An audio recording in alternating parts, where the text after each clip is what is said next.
Hi, Kismath Valley വ്ലോഗിലേക്ക് എല്ലാവർക്കും സ്വാഗതം. ഞാനിന്ന് തയ്യാറാക്കാൻ പോകുന്നത് ഒരു നാരങ്ങ അച്ചാറാണ്. അതിന് വേണ്ടുന്ന ഇൻഗ്രീഡിയൻസ്: നാരങ്ങ, അരിഞ്ഞു വെച്ചിരിക്കുന്ന ഇഞ്ചി, കറിവേപ്പില, വെളുത്തുള്ളി, പച്ചമുളക്, ഉലുവ, കടുക്, മുളക് പൊടി, കാശ്മീരി മുളക് പൊടി, മഞ്ഞൾപ്പൊടി, ഉപ്പ്, കായം. ഇനി നമുക്ക് തയ്യാറാക്കാം. ഒരു ഇഡലി ചെമ്പ് നമുക്ക് അടുപ്പിൽ വെച്ച് കൊടുക്കാം. നമുക്ക് ഈ നാരങ്ങ നമുക്കിതിലേക്ക് ഇട്ട് കൊടുത്ത് നമുക്കിതൊന്ന് സ്റ്റീം ചെയ്തെടുക്കാം. സ്റ്റീം ചെയ്തെടുക്കുകയോ അല്ലെങ്കിൽ ചൂടുവെള്ളത്തിലിട്ട് എടുക്കുകയോ എന്താണെന്ന് വെച്ചാൽ നിങ്ങളുടെ ഇഷ്ടം. ഇതിപ്പോൾ തയ്യാറായിട്ടുണ്ട്. ഇത് നാരങ്ങ പൊട്ടിപ്പോകാതെ ശ്രദ്ധിക്കണേ. ഇത് നമുക്ക് എല്ലാം കോരിയെടുത്തിട്ട് ഇത് തണുത്തതിന് ശേഷം ഒരു കോട്ടൺ തുണി കൊണ്ടോ അല്ലെങ്കിൽ ടിഷ്യൂ പേപ്പർ കൊണ്ടോ അതിലുള്ള ഈർപ്പം എല്ലാം ഒന്ന് തുടച്ചെടുക്കണം. അല്ലെങ്കിൽ പൂത്തുവും അച്ചാർ, വെള്ളത്തിൻ്റെ അംശം ഇരുന്ന. അതുകൊണ്ടാണ് ഇത് നമുക്ക് കട്ട് ചെയ്തെടുക്കാം. അതിലേക്ക് കട്ട് ചെയ്ത നാരങ്ങയിലേക്ക് ആവശ്യത്തിന് ഉപ്പിട്ട് കൊടുത്ത് നമുക്ക് മിക്സ് ചെയ്ത് വയ്ക്കാം. ഇത് ഒരു ദിവസം ഫുള്ള് മിക്സ് ചെയ്ത് വെച്ചിരുന്നാൽ അത്രയും നല്ലത്. ഇല്ലെങ്കിൽ 2 മണിക്കൂറെങ്കിലും വെച്ചിരിക്കണം. ഇനി നമുക്ക് പാൻ വെച്ച് കൊടുക്കാം. അതിലേക്ക് നല്ലെണ്ണ ഒഴിച്ച് കൊടുക്കാം.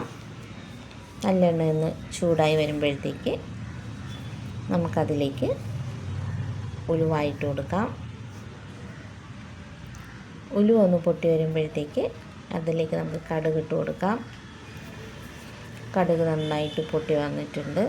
അതിലേക്ക് നമുക്ക് അരിഞ്ഞു വെച്ചിരിക്കുന്ന വെളുത്തുള്ളി ഇട്ട് കൊടുക്കാം. അരിഞ്ഞു വെച്ചിരിക്കുന്ന ഇഞ്ചി ഇട്ട് കൊടുക്കാം. പച്ചമുളക് ഇട്ട് കൊടുക്കാം. ആവശ്യത്തിന് കറിവേപ്പില ഇട്ട് കൊടുക്കാം. ഇതൊന്ന് നന്നായിട്ടൊന്ന് മിക്സ് ചെയ്ത് ഒന്ന് മൂപ്പിച്ചെടുക്കണം. എന്ന് വെച്ചാൽ ആ ഒരു പച്ച മണമൊക്കെ അങ്ങ് പോകണം. നന്നായിട്ടൊന്ന് മൂപ്പിച്ചെടുക്കണം. പിന്നെ ഒരു കാര്യം ശ്രദ്ധിക്കണം കേട്ടോ, നമ്മൾ ഈ നല്ലെണ്ണ ഒഴിക്കുമ്പോൾ കുറച്ച് ഇങ്ങനെ നന്നായിട്ടിങ്ങനെ ഒരു പുക പോലത്തെ ഒരു ആവി വരുമല്ലോ. അങ്ങനെ വന്നതിന് ശേഷം ഉലുവയൊക്കെ ഇട്ട് പൊട്ടിക്കുന്നത് നല്ലതെന്ന് വെച്ചാൽ ഈ നല്ലെണ്ണയ്ക്കൊരു കുത്ത് മണമുണ്ട്. നന്നായിട്ട് ഇങ്ങനെ ഹീറ്റാകുമ്പോൾ ആ മണം അങ്ങ് പോകും, ആ സ്മെല്ല്. അതുകൊണ്ടാണ്. അതൊന്ന് നിങ്ങൾ ശ്രദ്ധിച്ചേക്കണേ. നന്നായിട്ടൊന്ന് മൂത്ത് വരട്ടെ. ഇതെല്ലാം ഒന്ന് ആ മണമൊക്കെ മാറി നന്നായിട്ട് മൂത്ത് വരുന്നുണ്ട്. ഇനിയിപ്പോൾ ഇത് വന്നിട്ടുണ്ട്. ഇത് ഗ്യാസ് ഓഫ് ചെയ്യണേ. ഞാൻ ഗ്യാസ് ഓഫ് ചെയ്ത് കൊടുത്തിട്ടുണ്ട്. അതിലേക്ക് നമുക്ക് പൊടികളിട്ട് കൊടുക്കാം. മുളക് പൊടി, കാശ്മീരി മുളക് പൊടി, ആവശ്യത്തിന് മഞ്ഞൾപ്പൊടി. ഗ്യാസ് ഓഫ് ചെയ്തില്ലെങ്കിൽ ഈ പൊടികളെല്ലാം കരിഞ്ഞു പോകും. കാരണം ഇത് ചുവട് കട്ടിയുള്ളൊരു പാത്രമാണ്. അപ്പോൾ അത് കാരണം ഓൾറെഡി നന്നായിട്ട് ഹീറ്റായിട്ടാണ് ഇരിക്കുന്നത്. അതുകൊണ്ട് അത് ശ്രദ്ധിക്കണം. നന്നായിട്ട് മസാലയൊക്കെ ഒന്ന് മൂത്ത് വന്നു. അതിലേക്ക് അരിഞ്ഞു വെച്ച നാരങ്ങ ഇട്ട് കൊടുക്കാം. നാരങ്ങ ഒന്ന് നന്നായിട്ടൊന്ന് മിക്സ് ചെയ്ത് കൊടുക്കാം. അതിലേക്ക് ആവശ്യത്തിന് കായപ്പൊടി ചേർക്കാം. ആവശ്യത്തിന് ഉപ്പ് ചേർക്കാം.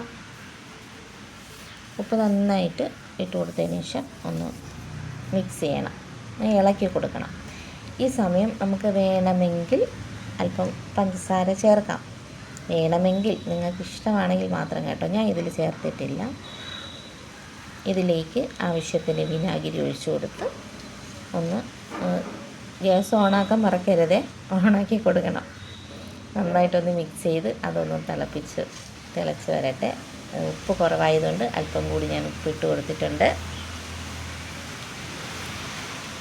ഇപ്പോൾ നന്നായിട്ട് തിളച്ച് അരപ്പെല്ലാം അതിലൊക്കെ പിടിച്ച് ഓക്കെ ആയിട്ടുണ്ട്. അച്ചാർ തയ്യാറായിട്ടുണ്ട്. ഇതിനെ നമുക്ക് ഇനി സെർവിങ് പാത്രത്തിലേക്ക് മാറ്റാം. അച്ചാർ തയ്യാറായിട്ടുണ്ട്. ഇഷ്ടപ്പെട്ട ലൈക്ക് ചെയ്യണം, ഷെയർ ചെയ്യണം, കമൻറ്റ് ചെയ്യണം. പിന്നെ ഉണ്ടാക്കി നോക്കാനും മറക്കരുത്.